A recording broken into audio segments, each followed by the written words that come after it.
और अगर मुझे फिर से अगर किसी को रिकमेंड करना है, क्वालिटी जो प्लास्टिक की क्वालिटी जो है दैट इज मीटियोर किया था एंड देन क्लासिक 350। सो ये मेरा अभी तक चला है 10,000 किलोमीटर। तो स्वागत है आप सबका एक नए वीडियो में। और आज हमारे साथ है होंडा की CB 350 RS।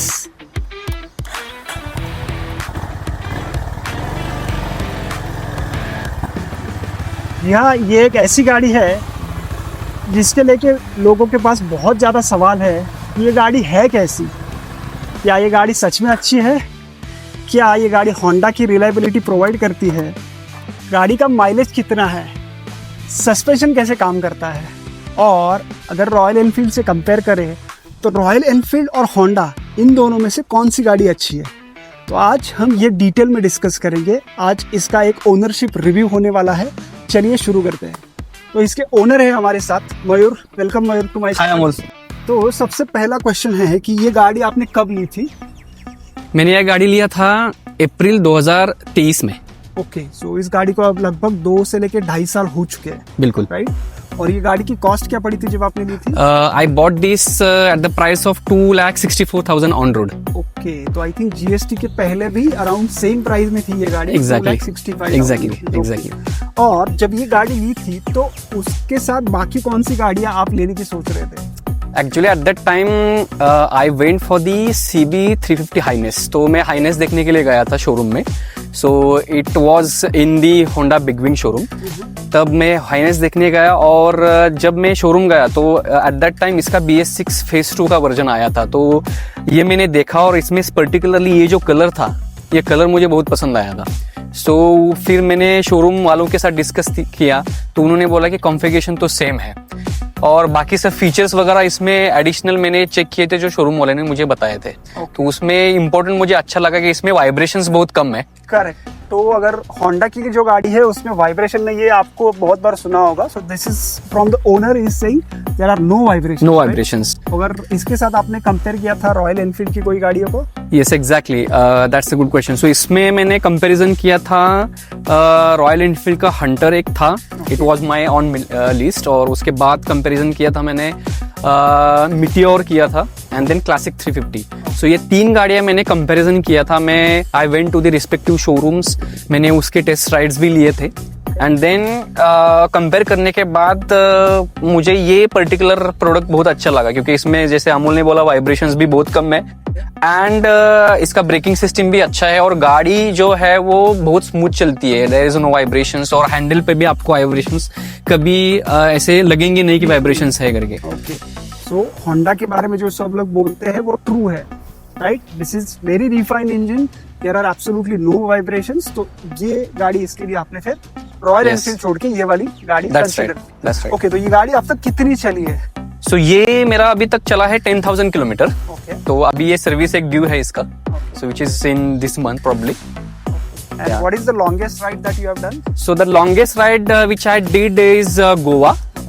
उसके पहले मैं गणपतिपुले गया था और right after that I went to Goa. So that was the longest ride I did for this on this bike. Okay, so that is अगर गोवा पकड़े that is somewhere around 1200-1300 kilometre के आसपास, right?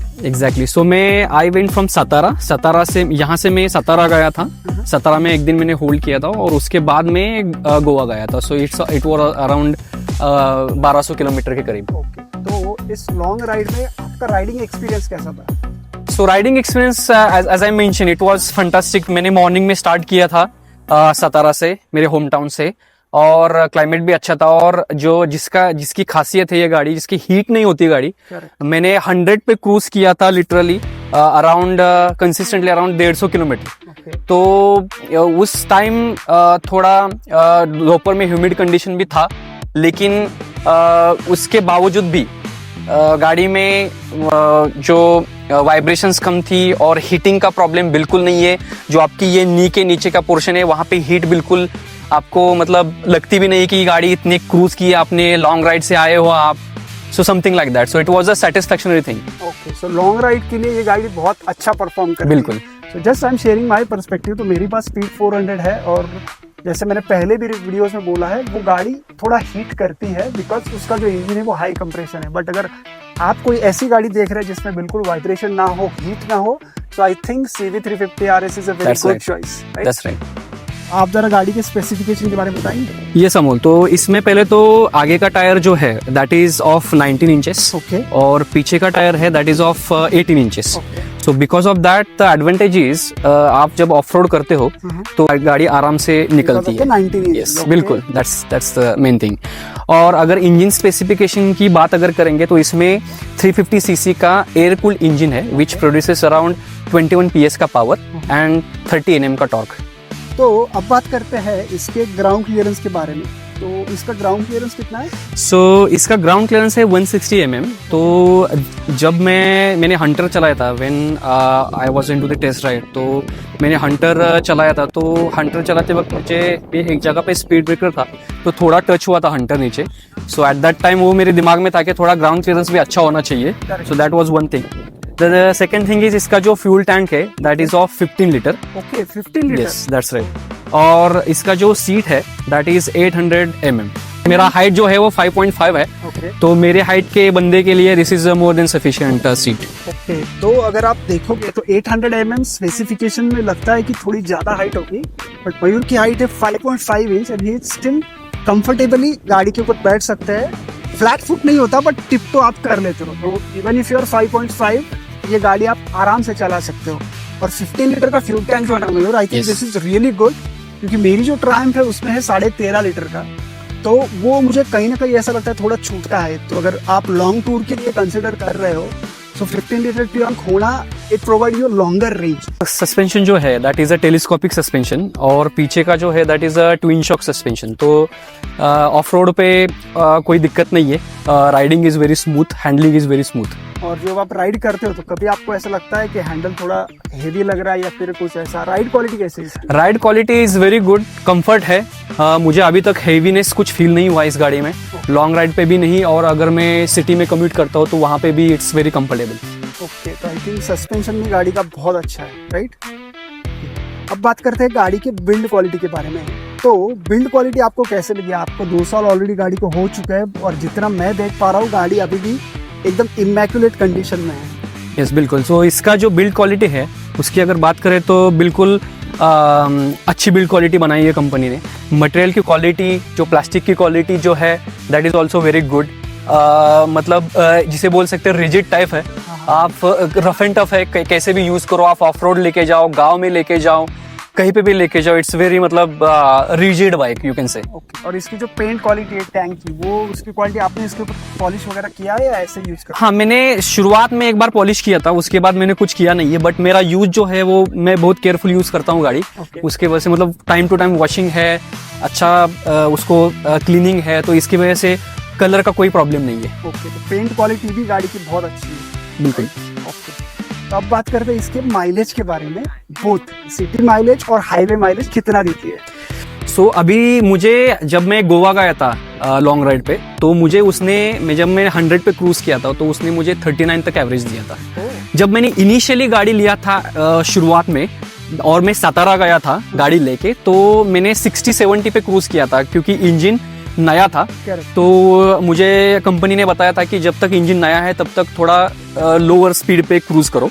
तो एट दैट टाइम मेरा जो average था तो मुझे 40 दिया था, तो मेरे पास स्क्रीनशॉट्स भी है उसके।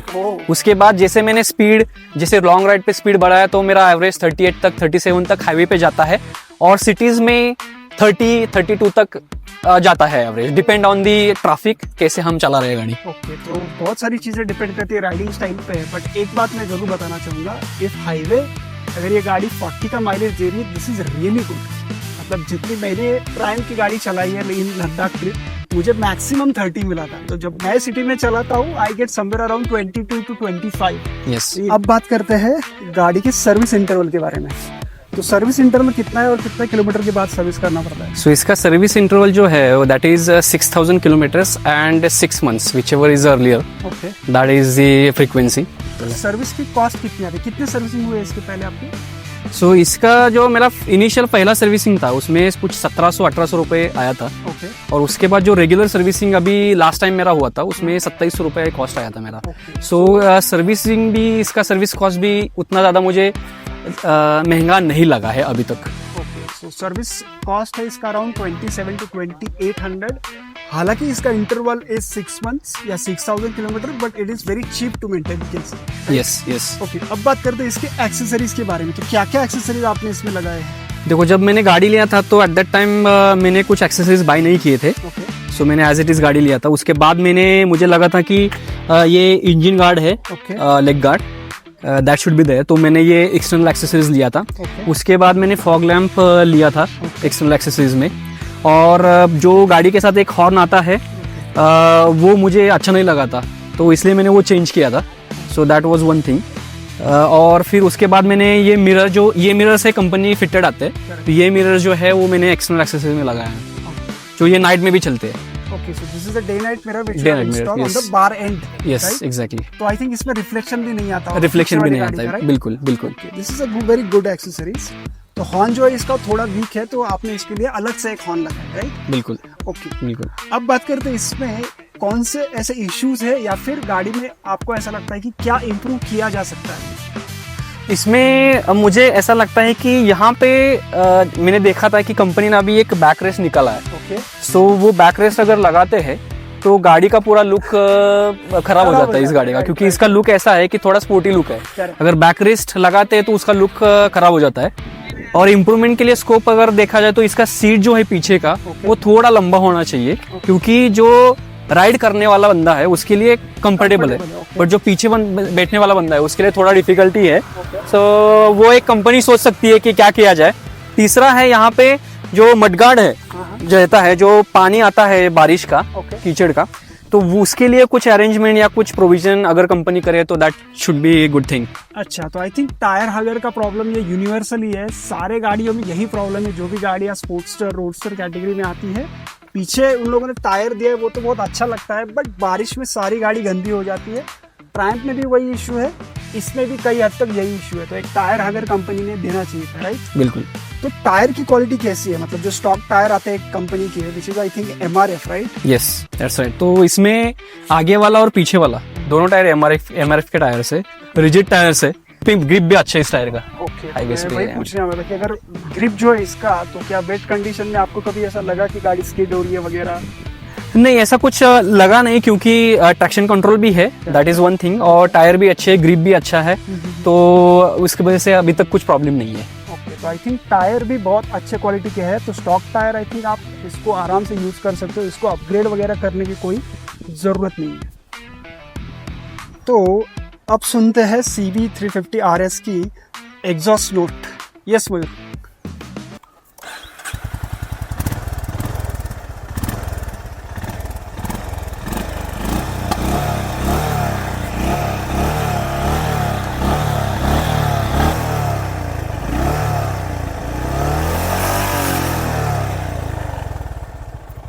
Idol idol.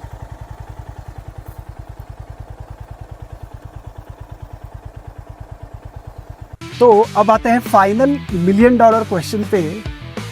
क्या आप CB350 RS 2025 में रेकमेंड करोगे, और अगर करोगे तो उसकी क्या रीजंस है? टू बी ऑनेस्ट अमोल, अगर मुझे फिर से अगर किसी को रिकमेंड करना है तो always I should recommend this particular bike. और अगर मुझे आगे भी लेना है तो मैं यही प्रेफर करूंगा। को होंडा की रिलायबिलिटी मिलती है। दूसरा है कि ये बजट फ्रेंडली बाइक है, जो आपको 264 तक आती है ऑन रोड, और इसमें वेट जो है वो इसका 180 kg वेट है। आपको दिखता है बाहर से ये गाड़ी हेवी है, बट आप जब चलाओगे तो मनूवर करने में it's a very light bike. तो this is also one of reason कि मैं ये रिकमेंड करूंगा कि ये गाड़ी CB350 RS, ये गाड़ी अभी के जनरेशन के लिए, भले वो कॉलेज का बंदा हो, भले वो एक फैमिली वाला हो, उसके लिए I should recommend this bike for sure. तो आई थिंक ये गाड़ी होंडा की है, होंडा की रिलायबिलिटी को ही प्रोवाइड करती है, वाइब्रेशंस भी नहीं है आई गेस, राइट? और हीट भी नहीं होती बिल्कुल बिल्कुल। और आई थिंक माइलेज भी आपने जैसे बोला, इट्स रियली गुड। यस। तो सारे चीजें अगर कंसिडर करें तो this is one of the best offering that Honda have in the 350 segment. तो यस, मैं लोगों को बताना चाहूँगा कि अगर आप भी देख रहे हो तो आई थिंक जैसे मयूर ने बोला, you should consider the CB350 RS। Thank you Mayur, thank you for your thank you Amol for your time. Thank you nice to meet you. चलिए तो गाइस एंड करते हैं इस वीडियो को। बताइएगा आपको वीडियो कैसा लगा, अच्छा लगा हो तो लाइक कीजिए, शेयर कीजिए, सब्सक्राइब कीजिए और मुझे कमेंट करके ज़रूर बताइए कि आप चैनल पे और नई कौन सी गाड़ी देखना चाहोगे। Thank you for watching, bye bye.